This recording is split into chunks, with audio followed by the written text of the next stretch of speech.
Okay, so I'm from the UK, in case you haven't gathered. I work for Nevion, which is a Norwegian-based company. Do come and check us out in South Upper 5510. At some point during the show, we'd love to show you what we're doing. This was a little picture from when I spoke at NAB last year, which has been doctored. Someone put it on my Facebook for my 50th birthday a couple of weeks ago. I really can't do that thing with a ball, but my background was 22 years in telco. I worked in BT, British Telecom, heading up their broadcast media infrastructure team. And I joined Vendorland went to the dark side about 6.5 years ago. So that's where I'm coming from. So what I want to do is share a little bit about what it means to be not only doing IP in the WAN, IP in the LAN, but also a lot of the issues that we face when we actually do that convergence piece. So SMPTE 2110, there's lots of excitement, lots of hard work being going on as we actually mature 2110, get it through the standardization process. Also, many people are already very used to the other SMPTE 2022- specifications for both compressed transport, stream-based transport, and linear uncompressed transport. And one of the observations, certainly that we're seeing in the UK, and I know it's mirroring in many other countries as well, is the bandwidth cost is falling phenomenally. And what that's allowing us to do is a couple of things. First of all, it's allowing us to say we don't necessarily need to compress for wide area transport. And as soon as we do that, we actually leverage opportunity for much lower latency for wide area transport.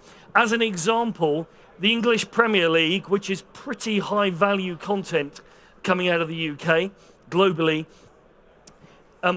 BT for the services for them have actually put in for every match in the Premier League, they're actually running at least 20 uncompressed HDSDIs back to the centre, and that's doubling next season to 40 uncompressed HDSDIs. So that's 80 gigabits worth of bandwidth just for an individual football match. So just to give you the context. But that means actually we can do more stuff. And because of that bandwidth cost, because being able to go uncompressed on a national basis rather than just in a campus environment, that means our latency goes rock bottom. And we're only challenged really by the speed of light in fiber. So because I've come over here, I've had to do a US example as well. But basically to go from the top and bottom to the UK, it's about 1,400 kilometers, which is about 7 milliseconds with the speed of light in fiber, which is 2 times 10 to the 8 meters per second. And similarly, if we go east to west coast US, it's about 5,000 kilometers roughly, and that costs about 25 milliseconds in time. The good news, one of my optical friends that's doing a lot of work in optics, he's saying actually there's new hollow core fiber that's coming out, where actually takes us from 2 times 10 to the 8 up to literally the speed of light, 3 times 10 to the 8 meters per second. So these figures are actually going to be able to go down by 1/3 in the coming years. So actually that means even going across the US, we become sub 1 frame. So that's quite an impressive achievement. Okay, trying to get this clicker to work again. So what I want to do is focus just briefly on the differences between what we currently enjoy for wide area transport and the difference between that and campus, which in the IP domain is actually still relatively in its infancy. So in the wide area networking, what are we used to? So composite transport, by that I don't mean a nice PAL or NTSC signal with a subcarrier, I mean an SDI signal where everything is connected together, and SMPTE 2022-6 gives us our uncompressed composite video transport. All of the audio, metadata, everything else is associated within that stream. We've also got typically different timing domains at the different campuses that we're going between. So typically we would use some kind of adaptive timing recovery solution. Typically in wide area networking, we're trying to compensate for potential network issues, network errors. So we have different levels of protection, and I'm going to go through those shortly. And the thing about IP transport in the WAN is it's pretty mature. We've been doing it. I've been involved in this for 15 years for IP transport. So it's come of age a long time ago, and people are doing it. It's business as usual. So let's look at the campus. So first of all, Wes's excellent lessons on 2110 that he's just given us, it's essence-based transport. Each individual part of your media flow is being transported separately, so you can route it separately, you can do different stuff as you typically want to in a production domain. We typically also, in a campus environment, we have a common timing domain. Everything is co-timed, or at least it should be, so we don't have to worry about different timing domains. Also, typically, we haven't really done as much work on protection, or needed to do to protection. There's a side note to that SMPTE 2022-7 is actually being deployed in most campus IP deployments, which was kind of a surprise to me when we got that message from the industry. And lastly, it's very much still in its infancy. So, having some challenges with a clicker here. So this IP LAN WAN boundary. So we're in this campus. We've got multiple campuses in different places, and as we've already said, we can afford the bandwidth to do that uncompressed, so very low latency interconnect between our different campuses. But we have quite a few issues to consider. Those of control, those of timing, those of security and protection and firewalling. All of those issues come into play when we go off campus out of our well-engineered and protected environment. So let's have a look at some of those. So this is my attempt to summarize in one slide all of the key issues that I think we need to look at when we go between our local campus infrastructure and our wide area network to go into another campus elsewhere, be that a remote production for a sports venue, or be that another customer, another supplier that's maybe got another studio infrastructure. So what we've got here is some of the key things. So in the campus infrastructure moving forwards, we've got our modern equivalent of Genlock. We've got PTP, which you heard Wes describing just now. Typically, we could well be running an alternative timing domain when we go off campus. We've got device discovery and control. Again, you've heard about the NMOS ISO4 work that's going to standardize that at the moment. Typically, when we go off campus, we don't necessarily want all of our devices in our studio infrastructure to be visible elsewhere, in other campuses elsewhere. So we need to do some stuff about proxying that discovery and control when we go off campus. We've then got addressing schemes, IP flow addressing schemes. Typically, within a studio environment, you'll have one set of IP addressing that you want to do, but if you go off campus, it may well be, especially if you're partnering with another company, they actually need a different addressing scheme. So we may need address translation of all of the media flows and the control flows as we go off net. And then we've already talked about these essence flows. So SMPTE 2110, where we're heading in the studio, is that everything is individual essences. Typically, and we'll talk about the pros and cons on that in a minute, typically once you go campus, off campus, you may well want to be doing that composite flow where all of your video and audio is tied together in one nice quasi SDI signal with all of the stuff together. And then finally, protection, termination. What I mean by this is we're talking about SMPTE 2022-7, the dual redundant RTP protect, which we may well be doing in campus. Now, we may well be doing that off-net as well in our wide area connection. We may also be using FEC here. But what we want to do is actually terminate those things so we actually do the protection on the boundary. So that's kind of a quick summary of some of the things we want to consider. I'm not going to dwell on this. This is kind of really a pictorial representation of what we do in an IP campus at the moment. An IP core, typically as we're emerging a leaf spine architecture there. Optional media gateways, as we have more and more equipment that's native IP, those gateway necessities disappear, and we have native interfacing from studio equipment into our IP core with all the requisite control and protection that we see there. Now, I won't dwell too long on this because Wes has already done an excellent exposition of what 2110 is, what that involves.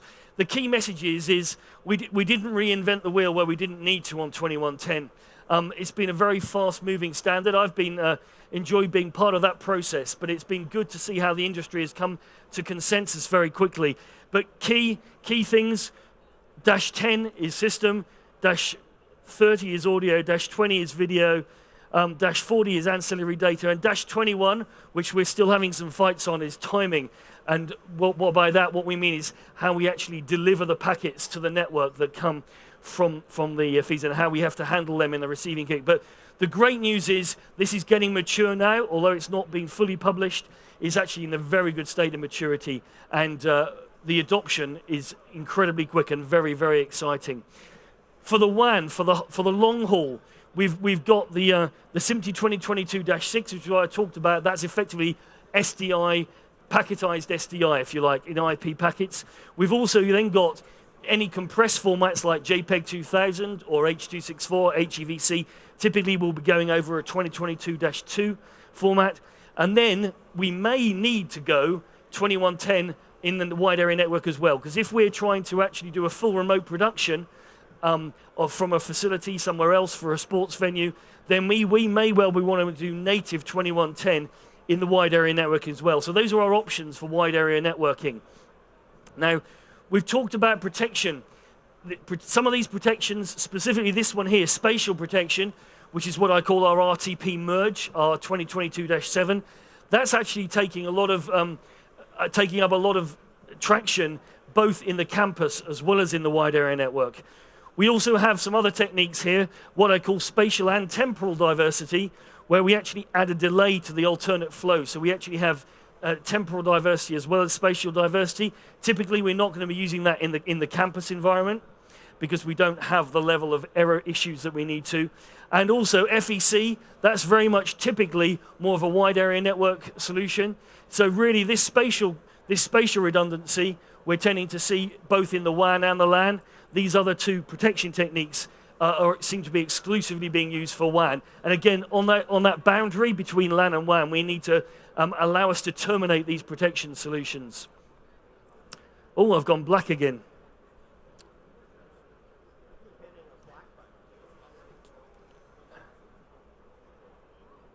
I keep hitting the wrong button, apparently. Okay, that's my fault. It's always my fault. Okay, address translation. So when we go off-net, we've already talked about the fact RTP is king. Wes has talked about that as well. RTP is incredibly important. That's the reason we know that's how we know what our timing domain is, what the timing of the packets is. That's how we know when we've lost packets, when we've got them out of order. So that's very important. So typically, address translation, what we do is we rewrite all of the IP stuff and the various other headers, but we leave the payload on the RTP layer there. That allows us all of our clever tricks, which we do in the RTP domain, like 2022-7, to be able to be used as we've done the address translation. I'm moving again. Okay. So composite to essence. So this is just a pictorial view to give you the concept of what we're doing in a composite scenario. So as you know, in our horizontal ancillary space, we've got all of our audios. In our vertical ancillary space, we've got time code, we've got signaling. And what we're doing in 2110 is we're actually splitting those up into the different elements. Now, there are many good reasons why, although 2110 is everything we're talking about at the moment, there are many reasons why in a wide area of space, when you're handing signals over between customers, you may well want to actually say, I'm going to keep this composite. So one of the other things we may want to do on the border is actually convert between our individual media essences and our composite flows as we go between different places. Timing, incredibly important, and we may well be in a multi-campus environment having common timing. We may have common timing because we're inherently GPS locked at different campuses. Now, there has to be the allowance for the scenario that our synchronization may not work, but nominally we may assume that we're at least frequency locked as we hand the flows between maybe a remote production or an alternative campus. But we do have a couple of issues that we have to look at in that domain. So we're inherently always going to have at least a phase offset of our video because of the time, the transit time between locations. But what you'll see here, if we don't actually have, full GPS lock, either unintentionally or intentionally, at our other venues, we may actually have a frequency drift that's happening as well. So we'll have a phase and a frequency offset. So what we have to do on this border function, as we come in and out of the campus, just like you would use a frame store in your lines room, in a broadcast facility in baseband, we have to have the ability to do the frame storing functions to assure once we're actually in the studio domain, in the campus domain with that timing reference, that we've actually got both phase and frequency lock so our downstream processing in the studio can actually carry on. So those are things to be aware of. Registration, discovery and control. Again, you've heard about NMOS ISO 4. Again, a very good toolkit of allowing us to control connectivity, register new devices, automatically connect. This stuff is still maturing, but we're getting there. This year is going to be the year it comes of age. We need to do that in the studio. We need to do that in another campus, but how many of those devices are actually seen as available between campuses is something we may want to control. So we may well need to do some kind of proxying of the registration discovery between different locations to ensure only the key things that need to be available and need to be seen across campuses are there. Okay, the secure bridge. So this is kind of really my sum up slide.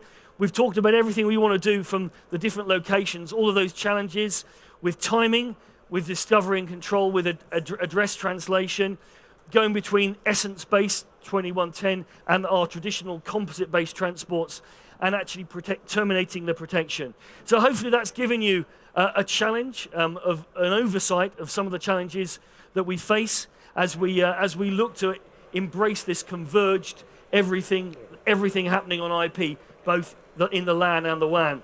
So another quick plug, we're in South Upper 5510 if you want to come and have a chat with us about any of this. Don't forget to get these booklets. There's a rolling program of excellent presentations over the next 3 days happening on here every 21 minutes. And there's a schedule on just to the right-hand side of the display. Thank you for your time this morning. It's been great to be with you. If you want to hear me again, I'm sure you don't. I'm back again at 4 o'clock tomorrow afternoon, I think. Check the schedule. Thank you very much.